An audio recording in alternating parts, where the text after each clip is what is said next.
Let me tell you the story of the Scottish Actors Laureates Guild. Every so often, a Jew, never an Israeli National Socialist, the cause for the war of these Scottish Actors Laureates, will defeat a royal and honorable combat, killing us. That does not mean an accident. That means a deliberate act of murder. They learn to play us in every single scene and identity. Not Mel Gibson, he's an actual royal, a Lennox. No, a royal family. Let me tell you the story of my impersonator, who I much admire.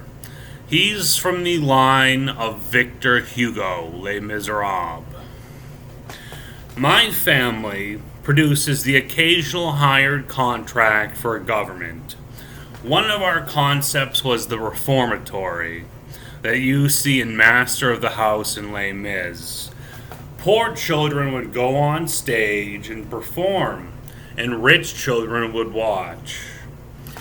Then there would be a group of sessions, the stage's play. If a child put their hand under the poor child's clothing when making out, the term we had for it, kissing, they would be forced to marry. Thus, a poor child was saved from poverty. Every so often, there would be a girl from any place or time called a Cosette, a knife killer. And her job would be, alongside Javert, to guard the stage's play from a pedophile, John Valjean.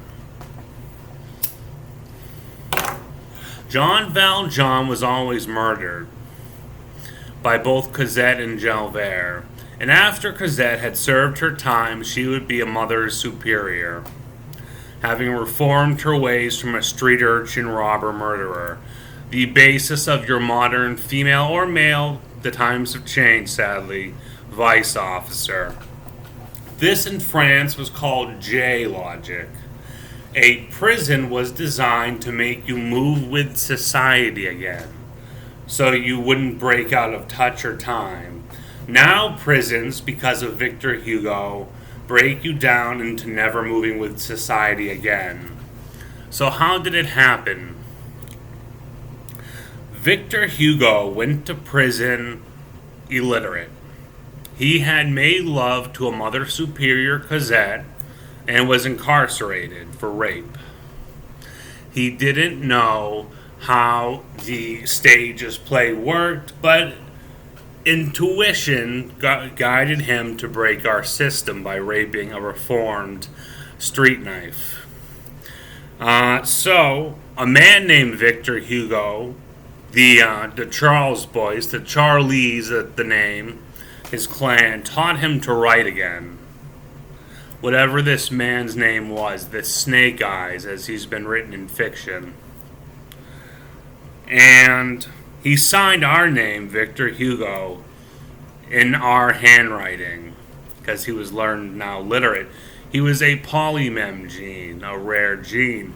And now you know him as David Cross, the famous comic actor in his line. And so you must now guess what my G.I. Joe character is, or my action figure. It's Cobra Trooper. We're the most common royal family, and we're an espionage family. Every single time you try to make one of us an officer, the family does the same thing. We resort to mercenary fear and quiet system structure. We invented the trait of terrorism. Instead of becoming a teacher's line because you've had an officer steal a family member's job to join any command service, we refuse it and pick the perfect career every time. And if you challenge us, we become a criminal.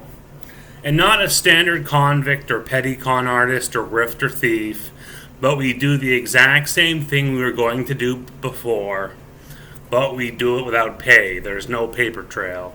And every single time we make it, we ignore the Dykes Society, the male and female staff officers, the lieutenants and generals and pilots.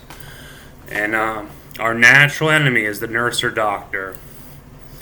And sometimes lawyers, if they're acquitted to corruption and supporting the survivors of wars, those platoon leaders. As for the rape and suicide of male and female officers, we support it. You shouldn't be a teacher and steal someone's salary to command in warfare. That's your mother wears army boots. And if you're a woman, and I'm a man, trapped in that background because someone in your family did something selfish generations back and took a commission, my door is always open.